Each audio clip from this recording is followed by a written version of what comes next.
Hey everyone, what's up? Yeah, it's about 2:32. I went to lunch about 2:10. 2:20 makes it about 50 minutes. 2:30 makes it about 40, so I got about 38 minutes to go. But I thought I'd come on here. No, I'm not live streaming this because I've pretty much done enough live streaming the past 24 hours of WrestleMania that I'm pooped at that. And besides, live stream with this is not always a good thing. But yeah, I thought I'd come on here, and I wanted to do this morning. I actually wanted to do a live stream on this morning, but I didn't get a chance to, so I figured might as well do it now during lunch. And you know, is it just me? Is it just me, or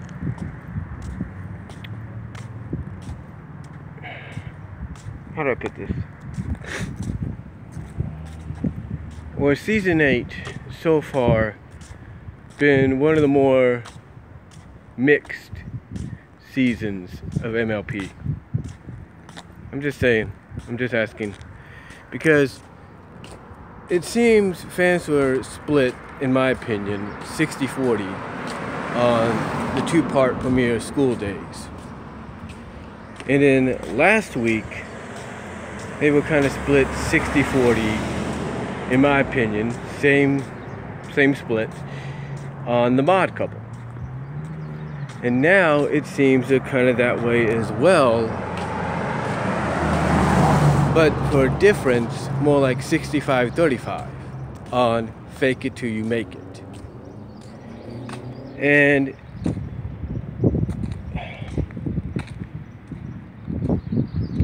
it seems that the season is kind of starting out very, very awkwardly, very cringeworthy,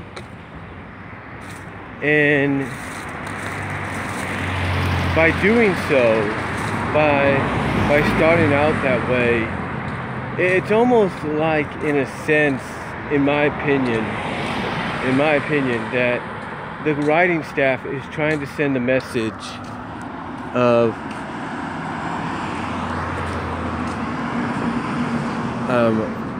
that this show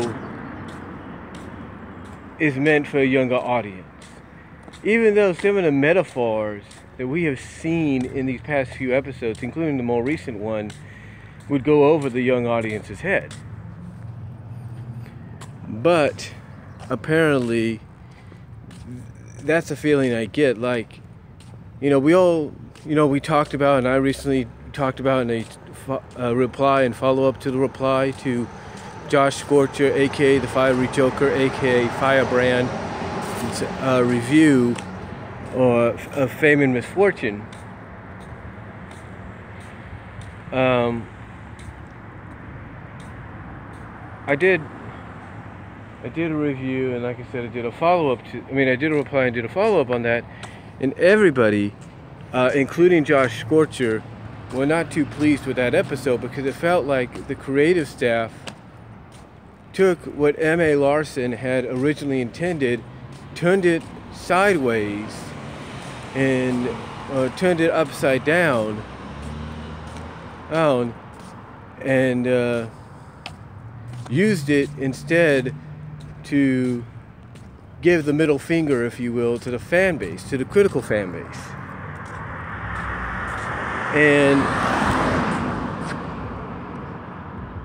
And it's understandable many people would be uncomfortable with that. Heck, I basically went off a little bit in my reply to Josh Scorcher's review of Fame and Misfortune. But it seems to me that they're taking that little metaphor, that little slap to the face, or that cold water to the face metaphor that they use with Fame and Misfortune, and it seems like to me that they're kind of using that with these first several episodes of season 8. Like, they know that fans will probably like it. They probably know a majority of the fan base will like it, but they also know that some may not. And I think and I think they know that what they're going to put out there, pretty much not a lot of fans will be in favor of, because not just the fact that it feels like, the story ends up being rushed and all that, but it feels very cringeworthy in some areas, especially with the main 6 or the main 7. It felt like this doesn't seem right. This doesn't fit the character. So I'm just wondering if they're still using that thought process that they have with Fame and Misfortune, and now they're kind of subtly applying that to some of these early episodes of season 8 to kind of still try to get that message across of, hey, this is for little kids. They're not going to care about this or that. They're going to care about whether or not one of these 3 faces of Fluttershy, if you will, I'm just what I'm calling it, is going to be a toy or something like that. That's all they care about. That's all they care about. They care about getting a chuckle out of that. Or whatever. That's all they care about. Is, oh, we're going to get this, or we're going to get that. That's all they care about. That is Hasbro and DHX's thought process. And I'm believing, in my opinion, I could be wrong on this, that they are subtly putting that into some of these early episodes. Like Mudbriar, well, I think that's his name, Mudbriar. You think he was just brought in to be Maud's boyfriend? No. And the way they had Pinky act towards him, a lot of people are like, Pinky would be more accepting of someone like him.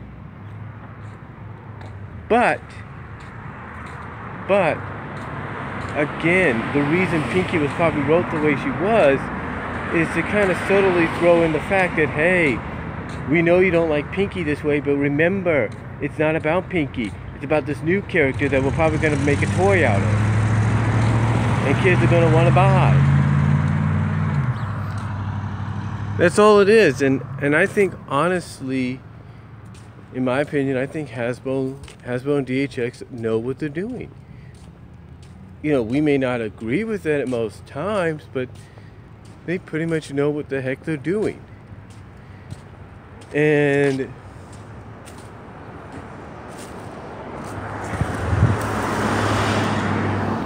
is it cringeworthy at times? Absolutely. Absolutely it's cringeworthy. But that's what I think they're doing with these early episodes. Now, it does seem like as we get later on in the season, with the majority of the episodes being non-school related, student 6 centered, coming up, and some of the episodes that are school related, student 6 centered. I think I think honestly, like some people pointed out, like Anthropony Oni pointed out in his review, it looks like we're probably going to get going in a more positive direction. Now, I did DVR this episode. I am going to put it onto DVD when I get home, after work. When I get home, one of the first things I'm going to try to do is put it onto DVD, because I'm continuously trying to do the season on DVD. It's going to be a lot trickier at times than I thought, than I would think, but hopefully that's not the case. I'll have to, like I say, work around certain schedules. But to me, I think, honestly, in my opinion, right now, these earlier episodes are more of a cringeworthy kind of situation.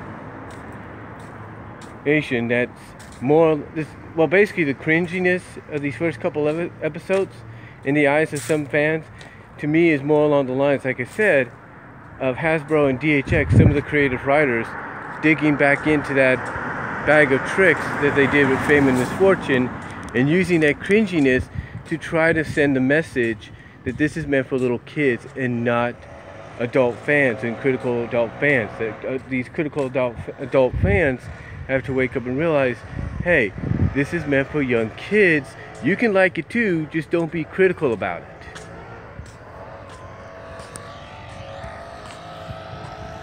So, that's my opinion. I think that's what they're trying to get across. Now, as far as fake it until you make it goes, I haven't watched the episode, but from what I've seen with the reviews and what people have said, yeah, it's an okay episode.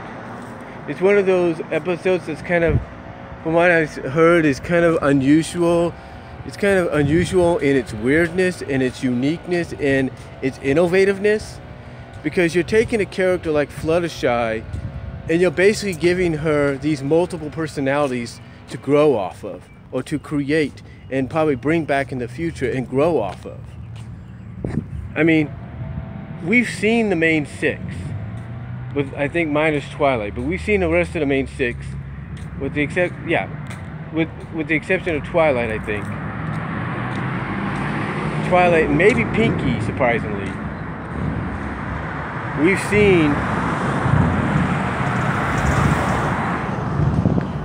seen a majority of the main six, with the exception of Twilight and surprisingly Pinky, I believe. I could be wrong, but we've seen a majority of them show that they have the chops to bring out multiple personalities, different sides of themselves. We've seen that. We've seen that with Rarity, with It Isn't the Main Thing About You, and several other, and with It Isn't the Main Thing About You, and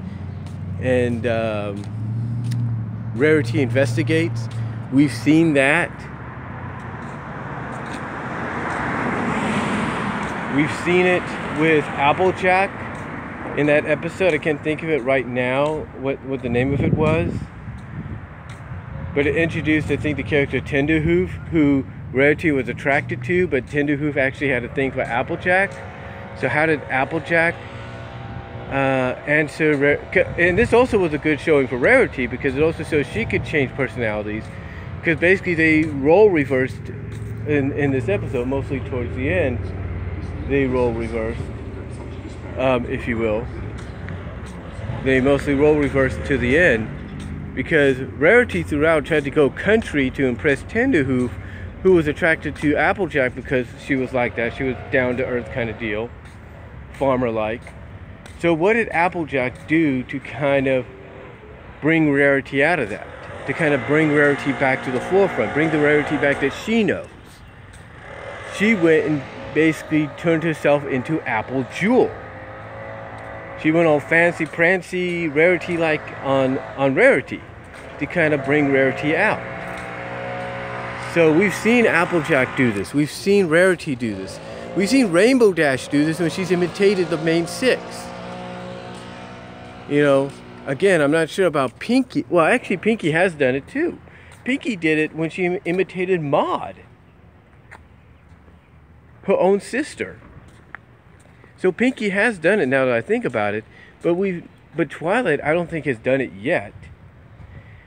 And Fluttershy, this is actually the first time that we've seen Fluttershy, in my opinion, show any personality, any real multiple personality, or any, how to put this? This is the first time we've seen Fluttershy show any what's the word?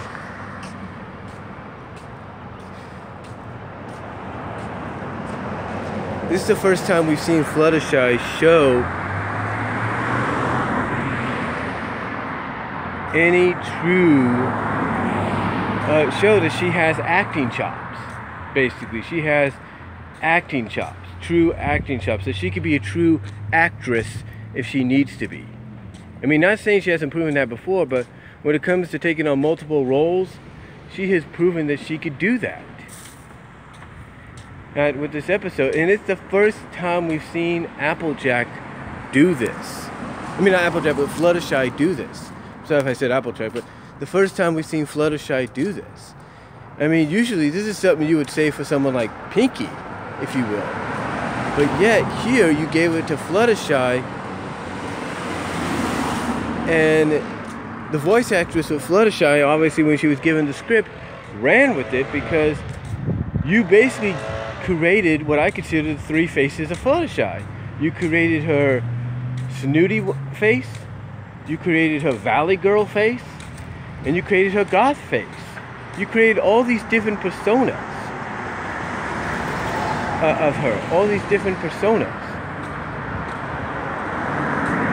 And it was great. I mean, again, we've seen the other main six, except for Twilight, show that they can impersonate other characters, or become other kind of characters outside of who they are. That they can disguise themselves as different ponies. But this is the first time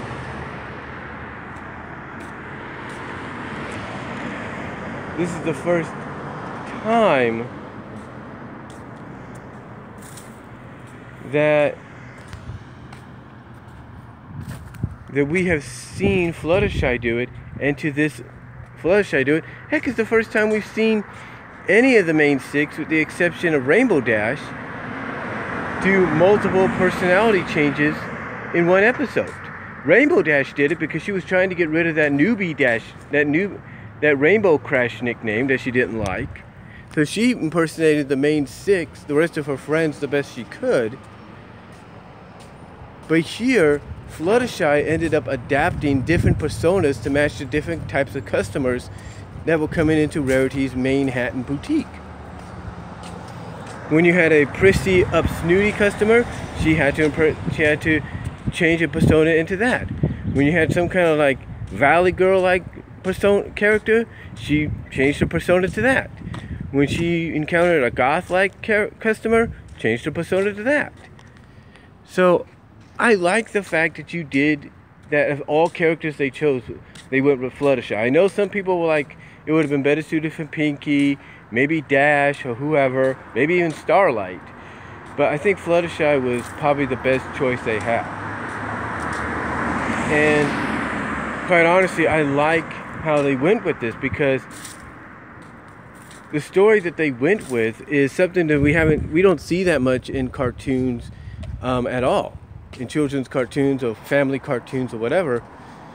Fluttershy had basically become lost in these multiple personalities.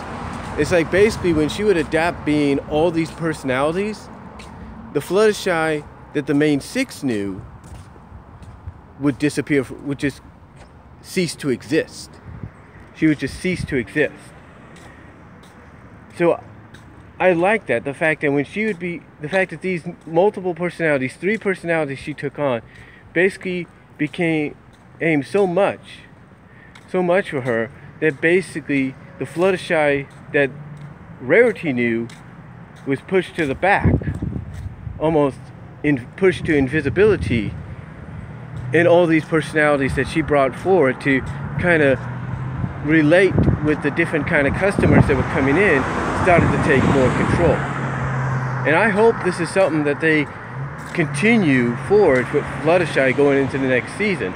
I hope we get something like this down the line.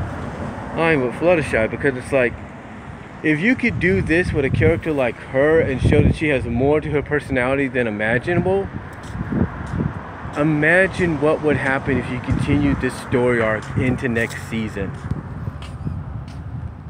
Imagine the possibilities.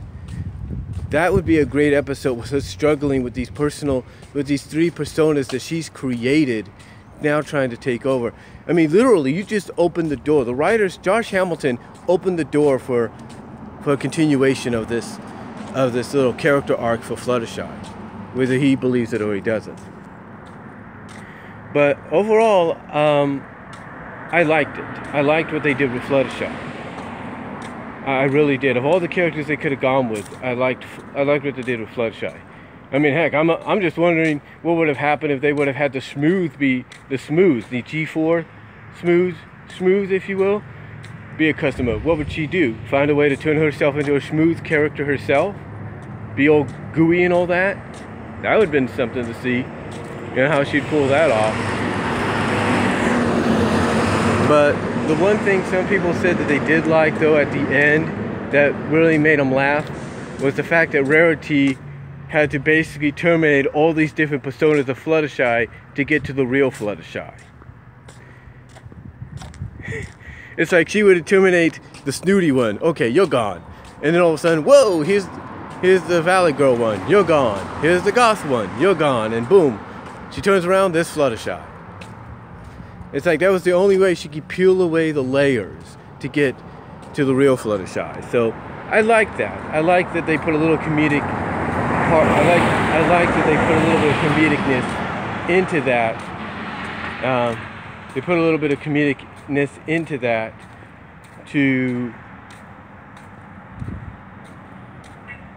really end the story on, at least end the climax on of this episode. At least, you know, get close to the end of the climax on for this episode. So yeah, I think they. So yeah, you know, I liked it. I really did. But getting back to what I said in closing, I think that with people being 60-40 so far about majority of the episodes, except for this one, which I think they were 65-35, in my opinion, is DHX's way of still digging into that bag of tricks that they use for fame and misfortune to kind of send that message across that this is meant for kids. Now remember, you can enjoy it, but you shouldn't criticize it, because you got to remember it's for kids, not initially adults. So yeah, you know, so yeah, in my opinion, I think that's what they've been doing with these first couple of episodes, and maybe even the next one.